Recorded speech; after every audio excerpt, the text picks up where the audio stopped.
गुप्ता नंदी गुप्ता जिंदाबाद जिंदाबाद। बोलो कांग्रेस सरकार की। चित्रकूट के दौरे पर आई अभिलाषा गुप्ता नंदी से आज की हमारी खास बातचीत में वन नेशन वन इलेक्शन को लेकर के चित्रकूट में जिनका दौरा था, क्या माहौल बना रही BJP one nation one election को लेकर, क्या कहा आपने चित्रकूट के इस दौरे में? देखिए, आज चित्रकूट में वन नेशन वन इलेक्शन के लिए एक संगोष्ठी थी, एक महिला सम्मेलन के द्वारा, जिसमें हम सब यहाँ पर एकत्रित हुए थे। और भारतीय जनता पार्टी जो कि चाहती है कि एक इलेक्शन हो एक राष्ट्र में, और उस राष्ट्र के इलेक्शन में होने से बहुत सारे विकास गतियाँ जो चलती रहती हैं उस पर कोई रोक टोक ना लगे, जो हमारे बहुत सारी सरकारी योजनाएं चलती रहती हैं उस पर कोई रोक टोक ना आए, जो हमारे बच्चों का भविष्य है, बहुत सारे एग्जाम्स होते हैं, सिविल सेवा का एग्जाम्स होता है, उसमें भी बहुत सारे जब आचार संहिता लग जाती है तो बहुत सारी दिक्कतें आने लगती हैं।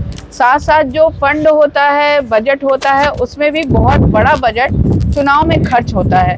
तो ऐसी चीज़ें जो बहुत सारा बजट सरकार का जो रहता है वो इलेक्शन में ना खर्च होकर विकास कार्यों में और भविष्यों में खर्चा हो, सरकार ऐसा चाहती है। और माननीय प्रधानमंत्री जी की ये सोच है कि एक राष्ट्र है तो एक ही इलेक्शन होना चाहिए, और सभी को एक बार में मतदाता अगर मतदान देने जाता है तो उसमें उतनी ही जागरूकता रहती है। इसके लिए तैयार हैं? विपक्षी दल अभी तक तो नहीं तैयार दिख रहे हैं सदन में, क्योंकि उनके अपने अपने अलग अलग मंतव्य है कि वो ऐसा है कि कहीं भारतीय जनता पार्टी ऐसा कर रही है वैसा कर रही है। लेकिन हमारी भारतीय जनता पार्टी और माननीय प्रधानमंत्री जी की जो सोच है कि जन जन तक को ये जागरूक किया जाए और हर किसी के समर्थन के बाद हम इन चीज़ों को लागू करें। और मुझे लगता है हम लोग जहाँ जहाँ जा रहे हैं और जहाँ जहाँ ऐसी संगोष्ठियाँ वन नेशन वन इलेक्शन की हो रही है, वहाँ हर तरफ यही दिखाई पड़ रहा है कि हर व्यक्ति एक ही इलेक्शन चाहता है एक राष्ट्र में, और पूरा समर्थन माननीय प्रधानमंत्री जी को, भारतीय जनता पार्टी को दिया है। क्या लगता है संभव है इस देश में हो पाना? बिल्कुल, कोई मोदी जी के रहते कोई चीज असंभव है ही नहीं, सब कुछ संभव है।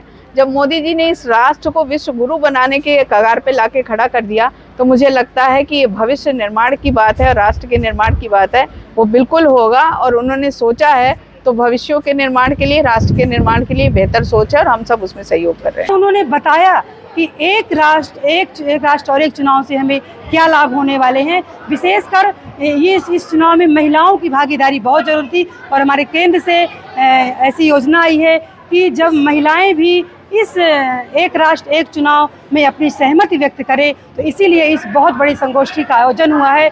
मैं इस कार्यक्रम की संयोजिका थी, और एक बहुत ही बृहद और रूप में ये कार्यक्रम हुआ है, और सभी महिलाओं ने अपना समर्थन दिया है एक राष्ट्र एक चुनाव के लिए। कि मोदी जी हैं तो संभव इस देश में एक राष्ट्र एक चुनाव हो जाएगा। अगर आप एक राष्ट्र एक चुनाव से सहमत है तो जरूर हमें कमेंट बॉक्स में कमेंट करके जरूर बताएं।